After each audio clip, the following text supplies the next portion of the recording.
বন্ধুরা, এবার বাংলার আইন শৃঙ্খলা তলানিতে রাজ্যপালের সঙ্গে সাক্ষাৎ সুকান্তর এবং বোসের হস্তক্ষেপ চেয়ে সরাসরি দিলেন চিঠি।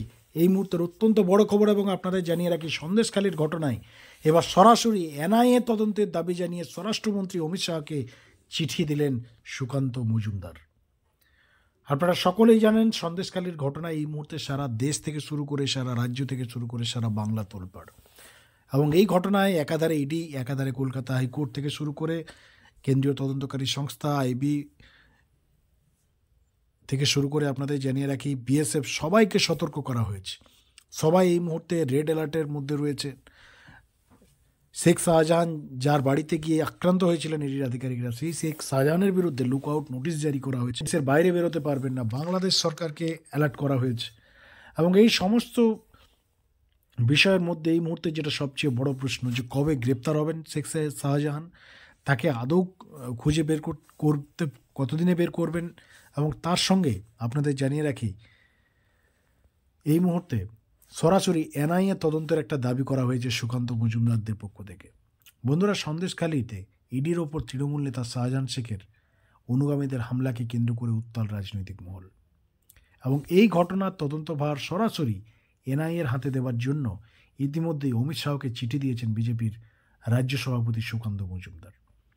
রবিবার রাজভবনে গিয়ে রাজ্যপাল সিবি আনন্দ বোসের সঙ্গে দেখা করলেন তিনি এবং রাজ্যের আইন শৃঙ্খলা পরিস্থিতি নিয়ে উদ্বেগ প্রকাশ করে দ্রুত রাজ্যপালের হস্তক্ষেপ চাইলেন বালুরঘাটের সাংসদ সুকান্ত মজুমদার। রাজ্যপালকে চিঠিতে সুকান্ত মজুমদার লিখেছেন যে সম্প্রতি সন্দেশখালীতে তদন্তে গিয়ে তৃণমূলের গুন্ডা বাহিনীর হাতে আক্রান্ত হয়েছে এটি।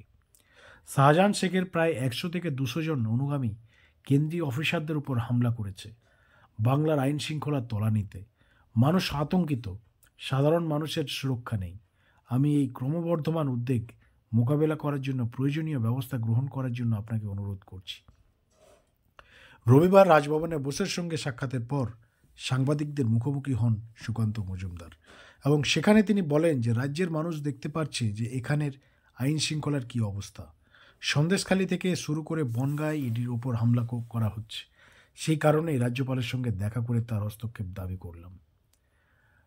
রাজ্যপালের সঙ্গে সাক্ষাতের পর ডানকুনিতে বিজেপির ডাকা মিছিলে অংশ নেন সুকান্ত মজুমদার এবং সেখানে পুলিশের তরফ থেকে গেরুয়া ব্রিগেডের মিছিল আটকে দিল পুলিশ। অভিযোগ ছিল যে মিছিলের অনুমতিই ছিল না এবং এই ঘটনাকে কেন্দ্র করে উত্তাল হয়ে যায় ডানকুনি। জাতীয় সড়ক অবরোধ করা হয়েছে, প্রতিবাদ জানাচ্ছে সুকান্ত মজুমদার। বন্ধুরা, এই মুহূর্তে আপনারা সকলেই জানেন যে যে ঘটনা ঘটেছে সেই ঘটনায় কিন্তু চুপচাপ কেউ নেই।